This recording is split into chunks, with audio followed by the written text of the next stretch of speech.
If you're thinking about starting a lawn care business, or maybe you have started a lawn care business and you see your favorite YouTuber out there just high-fiving, it's great, we're cutting lawns, making good money, they ain't telling you the whole truth. The truth is that there is a nasty side to having a lawn care business and running it. We're going to discuss some of those things, and I'm not going to talk about in this video the typical stress of having a business like that applies to everything. No, we're going to talk about some broader picture stuff that you may have not thought about yet, but you at some point are going to experience.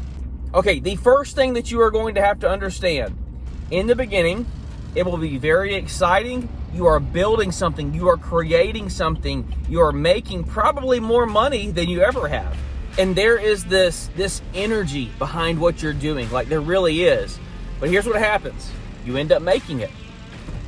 You make it. Like, all right, we've done this for 5 or 6 years. Like, I can take a breath. Like, we've built up a good list of clients. Things are humming along really, really well. And then it dawns on you, what next?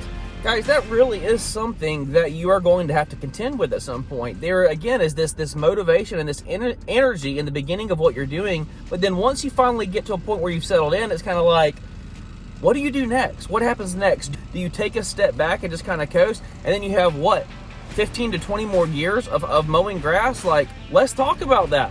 That leads us into the number 2 thing, is the monotony that you are eventually going to face. If you make it and you are primarily a lawn mowing business, that is mostly what you do is maintenance services, the monotony of it will rear its head. Now, I firmly believe that there is a lot of value, that a lot of good things can happen when you are monotonous about things. And I know that's not sexy, it's not a pleasant thing to say, but you really, really can make a lot of strides by the slow and steady approach. But you have to be able to prepare yourself for the monotony of, can I do this for another 20 years? So again, we've made it, and then the reality of what next sets in, and the monotony of what is ahead of you, like in the future. Like, okay, this is where I'm at in my business. Like, we've had 7 years of outstanding growth. The company is profitable. I feel like we're in a good spot. But now it's like, now what? Look, man, these are the things that nobody else is talking about, but it's going to show up at some point. It's not all roses, man. It really isn't. At some point, this type of stuff is going to rear its head. How do you deal with it? Here's what I'm doing. Hey guys, if you enjoy the videos at all, the number one thing that you can do to support me is simply just hit the like button. It really goes a long way to just letting YouTube know that, hey, there's actually valuable content and what this guy is sharing. So again, just want to thank you for all your support, and please don't forget to hit the like button or leave a comment if you have something to say. Okay, first regarding the "we made it, now what" statement. I think one of the good things that you can do in your business is to continue to learn, like I am doing, and offer additional services. So whether you decide to get into sprinkler repair, you want to get into landscaping or sod installations, fertilization, there is a million different directions that you can go.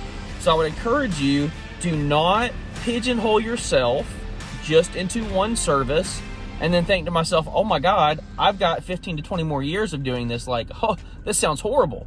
No, there are a lot of other opportunities, and I would encourage you to learn, continue to grow, and decide what are the things that I would like to learn and how do I want to offer these services to my clients. I think that is a fantastic way to keep it fresh, is always to be learning and kind of moving forward. The next thing that I am doing, and you may consider doing as well, is once you have your little safety net of money set up and you feel like your business is set up and you see the future laid out before you, it's like, what can I apply the funds of my business towards? Okay, number 1, can I invest this money into my future retirement? Number 2, can I take this money and maybe open up another business, something else that is exciting? Number 3, is there some type of a goal that you can take this money and set it aside for? Here's a little trick that I do. Sometimes, guys, whenever it is 105 degrees in the middle of summer and it is absolutely brutal, like, dude, it's easy to get inside your head and be like, golly, man, I got 15 to 20 more years of this. Like, why am I doing this? It's easy to have that conversation play out in your head. And here's what I have found the most that has helped. I say, okay, here with this hard day, this money from this day, I am taking it and I am doing this with it. And that can be anything. Maybe there is some type of vacation that you want to take for yourself. Maybe there is a college fund that you need to set up for your kids. Like maybe there is a new thing that you want or whatever. If you can relate, like, I'm doing this hard work for this, for me at least, it makes it a lot easier to get through those really, really tough days.